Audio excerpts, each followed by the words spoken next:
and not like really in the SEAL training program, because I went in there and I was unprepared, and I was for sure not like, you know, I shouldn't have. I was gonna graduate because like I just never was gonna. Dan Bilzerian went from a barely known trust fund kid to one of the loudest internet personalities on the planet, almost out of nowhere.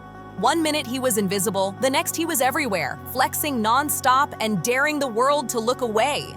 His rise was fast, flashy, and impossible to miss, but it didn't take long before that same spotlight flipped on him hard. That climb came with a nasty crash that turned Dan into one of the most argued about figures online. Between the massive ego, business moves that didn't land, and endless questions about where the money really came from, he became a magnet for backlash. Love him or hate him, people couldn't stop talking, and the criticism just kept stacking up. A lot of that heat traces back to his father, Paul Bilzerian, a Wall Street corporate raider in the 1980s who made big money through aggressive takeovers. But that success came with serious legal trouble later on, including convictions tied to financial violations, which left a long shadow over the family name. By 1989, the government accused Paul of hiding assets in family trusts to avoid around $62 million in penalties and unpaid taxes. That part matters because years later, people started asking if Dan's wild lifestyle was truly self-made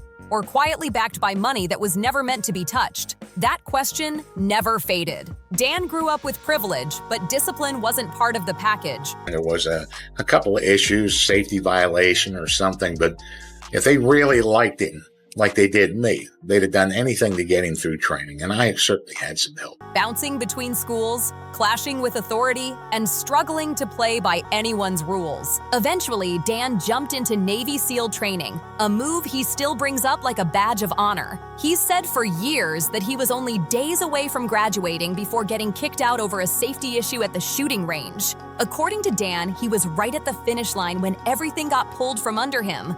But this is where the story starts getting shaky fast. Former Navy SEALs stepped forward and publicly challenged that version, saying Dan was removed much earlier in training and never came close to finishing. That gap between Dan's story and what others describe didn't just raise eyebrows, it set a pattern that would keep repeating. After that military dream collapsed, Dan pivoted hard and claimed poker completely changed his life. He started saying he became a high-stakes poker pro, pulling in over $50 million at the tables. That claim turned into the backbone of his whole persona, the fearless, self-made poker millionaire living without limits.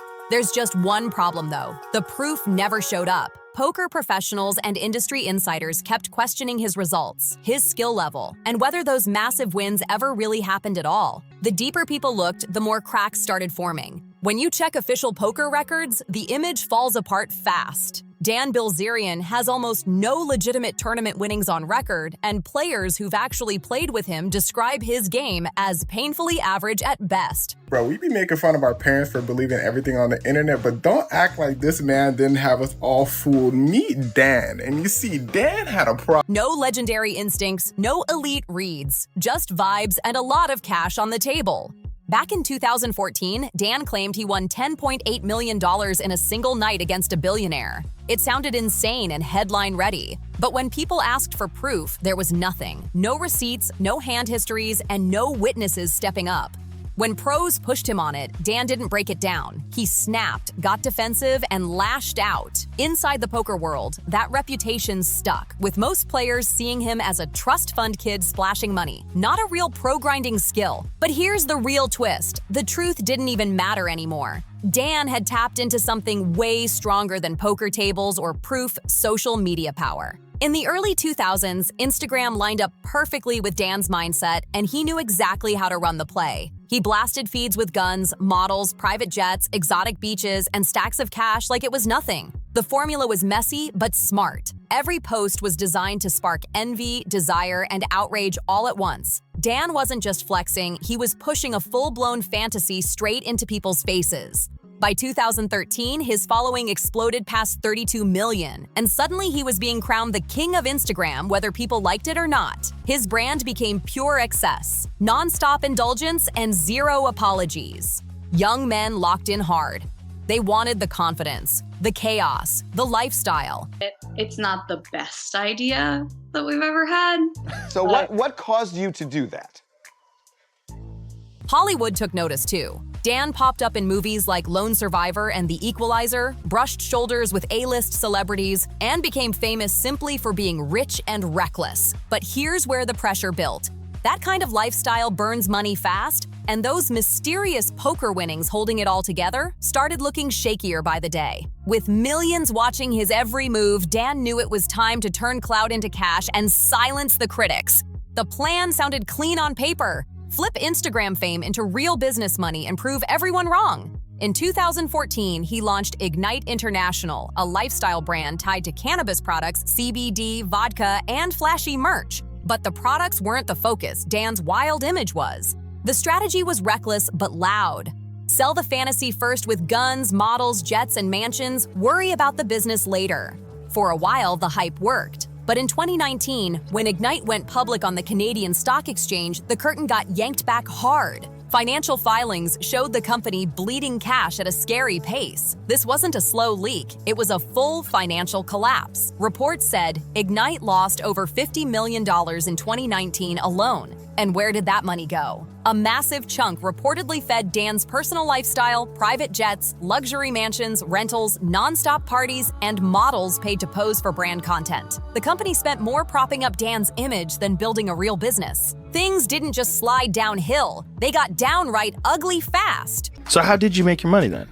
Playing poker. You made it all playing poker? Yeah. Wow, that is insane. When former Ignite president Curtis Heffernan resigned and went public, he dropped claims that hit like a wrecking ball. He accused Dan of treating Ignite like his personal piggy bank and laid out details that stunned investors. According to his statements, the lease on Dan's luxury home in the Los Angeles Hills ran around $200,000 a month. And Dan wasn't covering it himself. Instead, the house, the travel, the yachts, the models, all of it was allegedly billed straight to Ignite International. Investors watched the stock collapse while Dan kept posting online like nothing was wrong. Yachts, parties, smiling faces, zero visible stress. By then, the business failure didn't feel surprising anymore. It felt unavoidable. And the chaos didn't stop there. In 2014, adult film actress Janice Griffith filed a lawsuit after a photo shoot incident where she was tossed toward a pool from a rooftop and suffered a serious foot injury. Another headline stacked onto an already messy public image.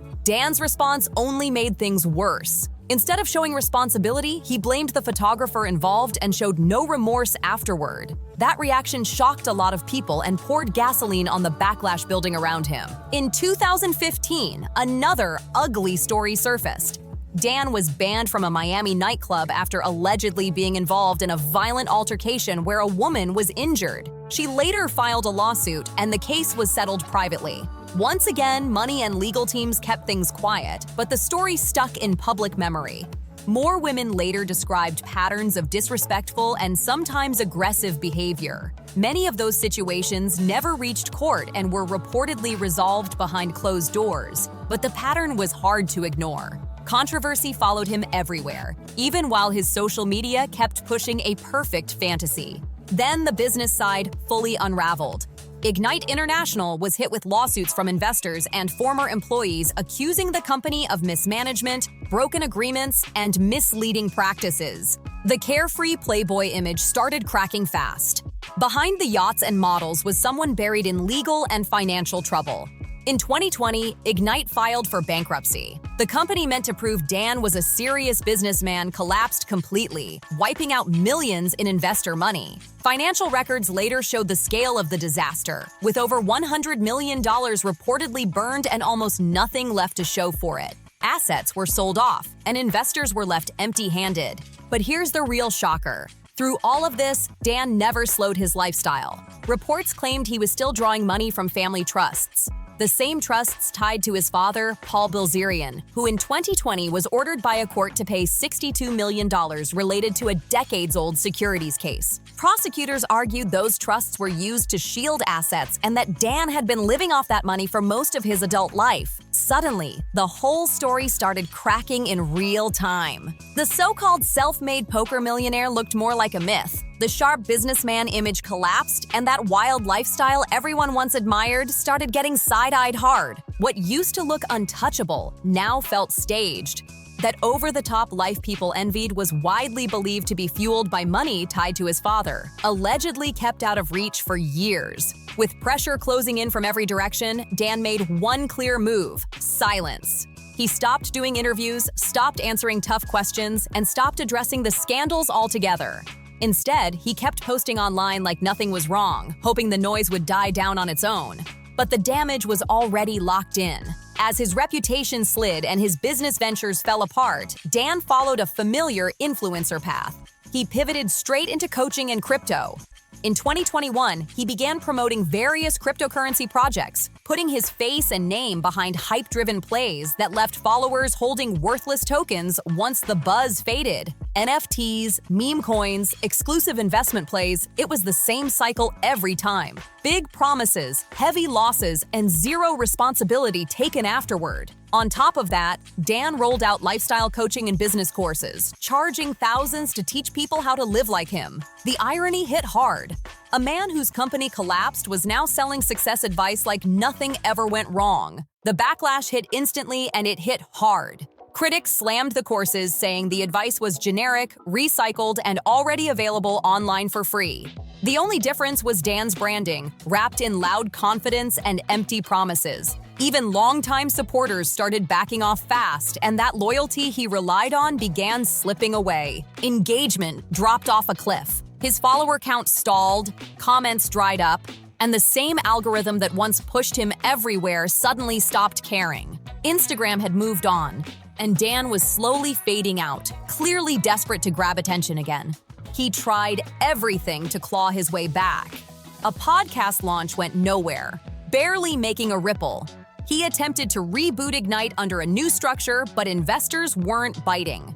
Every comeback attempt looked weaker than the last, exposing just how far the so-called king of Instagram had fallen. Still, Dan refused to let go. He teased a possible move into politics, hinting at a campaign, but it led to nothing. No support, no momentum, just noise that disappeared as fast as it showed up. In 2022, he released a book titled The Setup, marketed as a tell-all autobiography that promised to finally explain everything. Instead, it landed flat. Critics tore into it, readers weren't impressed, and many said it was packed with the same exaggerated stories and unverifiable claims that had followed Dan for years. Then came another pivot. Dan tried rebranding himself as a free speech defender and men's rights advocate, aligning with controversial spaces to spark relevance again. That move didn't land either. The audience had already shifted, and by 2024, his brand of shock, excess, and rebellion felt outdated and tired. By 2025, Dan was a shadow of what he once claimed to be. His following was still large on paper, but the engagement was gone. Posts that once dominated timelines now barely made a sound. The parties looked smaller, the jets looked rented, and the lifestyle felt more staged than ever. Behind the scenes, pressure kept stacking up, with ongoing legal fallout tied to Ignite's collapse and disputes with former partners and investors. Questions about his money never stopped either, especially with his father still dealing with long-running legal issues. Dan still posts from time to time trying to sell the illusion, but most people see through it now. The mansions look temporary, the luxury looks curated, and the image feels hollow. He's not broke, but he's not the untouchable billionaire playboy he once sold himself as. His rise and fall stand as a warning about ego, materialism, and building an identity on flex instead of substance.